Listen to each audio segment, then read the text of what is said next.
Here's another get ready with me video, a fall cut crease using Melt Cosmetics Rust and Dark Matter stacks. First thing I'm going to do is just prep my face using some Smashbox Photo Finish Primer. Then I'm going to clean my eyebrows up so that I can go ahead and sculpt and build those up real quick using MAC's Dip Down.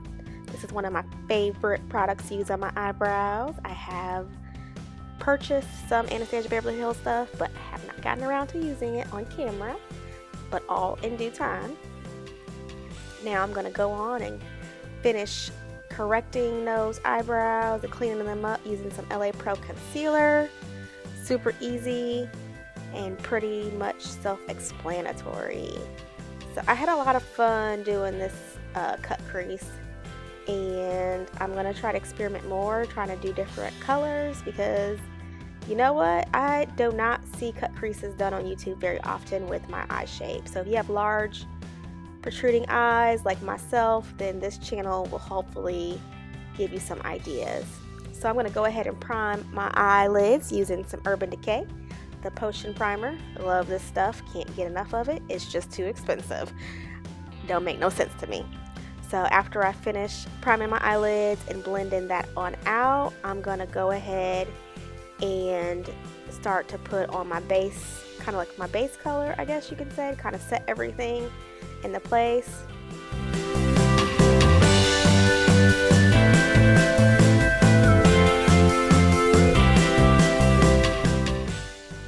So everything's all blended out. I'm going to use Melt Cosmetics Unseen. This is from the Rust stack. I'm just going to put that all over the top of my eye. Now here I'm using Enigma from the Rust palette to go right in my crease. This is kind of going to be my transition shade. I love this color. I'm so in love. And I'm just got to build that up until I get it deep enough to where I am happy. And so of course just blend, blend, blend, blend, blend. Blend until you can't blend anymore.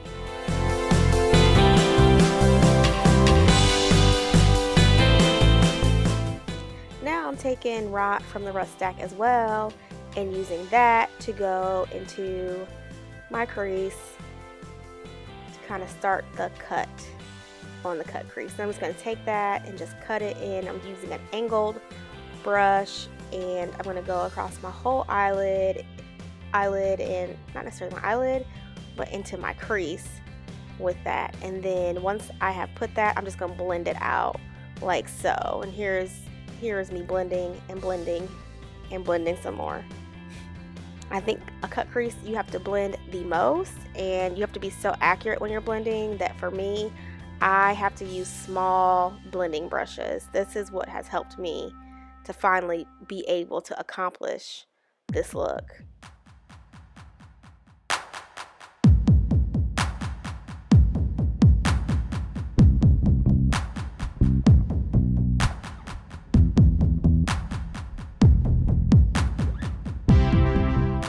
And so now I'm going to take Dark Matter from the Dark Matter palette, and this is going to be the eyeshadow that I use to actually cut my crease. And it's so pigmented, it's so dark, as you'll see.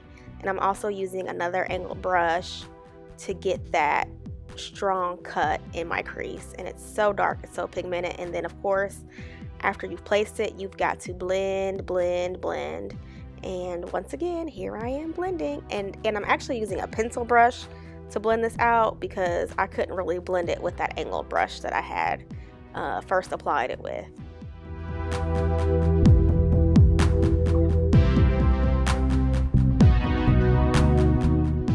And so now I'm just taking LA Pro's concealer once again in Toffee, and I'm using that right below where I cut my crease as a fine detailed definition between cut crease and then my actual eyelid, where I will put my eyelid shadow. And I just had to play with it a while. It got kind of messy, blend it out with the beauty blender, and then go back in some more with more Enigma, and then to where I got it to where it looked decent enough for me. And so it was a really hard balancing act, and because I don't do cut creases all the time, it just took so much time. I think this whole eyeshadow look took me over an hour to do, which for me is a long time to be doing makeup. So I don't know how beauty gurus just slap some stuff on and then it's like bam, beautiful eye, but I had to take my time with this one because yeah, I gotta practice a whole lot more. But hey, you will get to see all of my learning and growth here on YouTube. So make sure you like or subscribe to my channel so that you can see.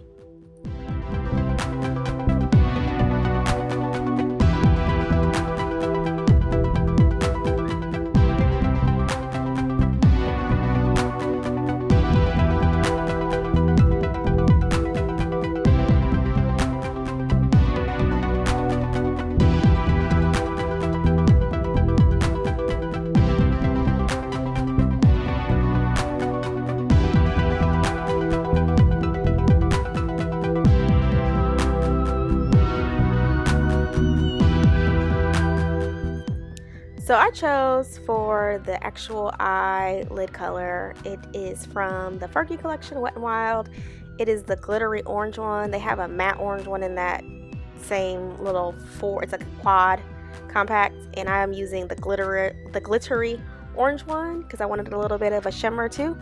And so I'm just gonna put that all over that concealer and just pack it in and make it look really clean and polished. And I'm also going to take some more of that Enigma, go back over that cut crease and blend it out some more just to make it look well put together, or as best as I could. Like I said, I got to practice some more, but hey, that's what growth is all about.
So after everything's all blended out, take off my tape, and here is the final look. I did my eyeliner off camera because it's just too much to film. It was late. I've already had spent so many hours or minutes on this look. It was just too much.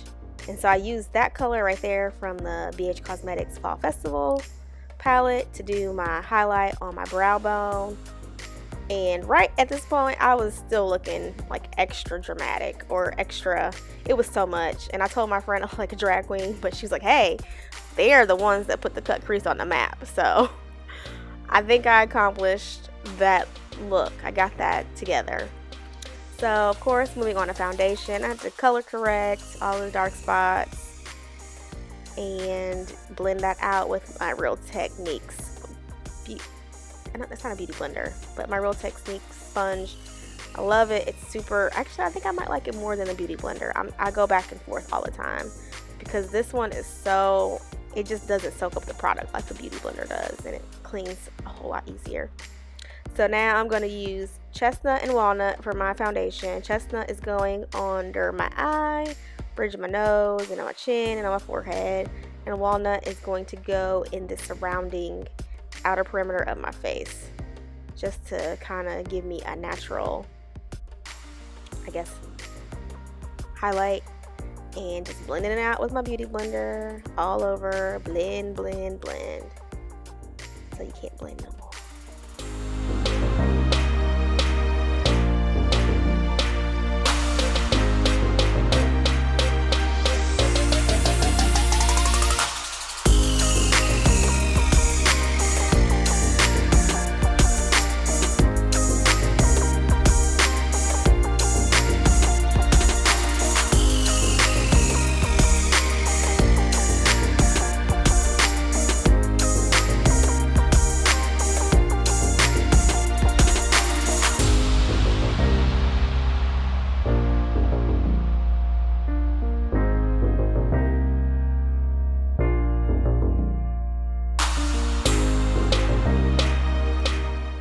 So once again, reaching for that Fall Festival palette, I'm using that sparkly color to go right in my tear ducts, and I blend it out. So I put a little bit too much, got a little happy with that, so I had to blend it on out, which is fine. And we are almost done with this look.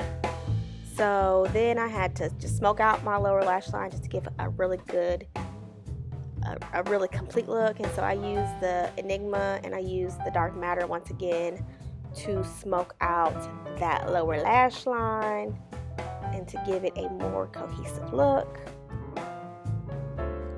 And I did all of my contouring and highlighting off of camera because I already feel like I've already covered that before. If you need an in-depth video for that, drop me a comment, but you will not see it in this video. Okay?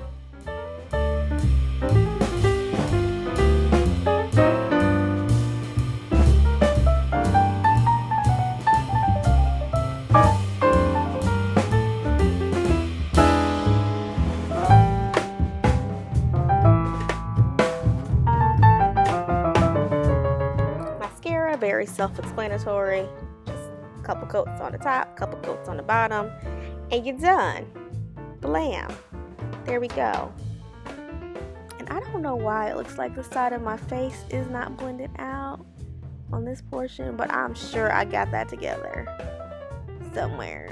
But this is the finished look, and I'm all done. Really basic fall look. Chose a deep dark lip. Do believe that is from the Maybelline Vivid Matte collection, and I have Night Moth under that as a liner. But that's it. I'm all done. I thoroughly enjoyed this look. It just took way too much time for me. Oh, see, keep on blending. I can blend all day long.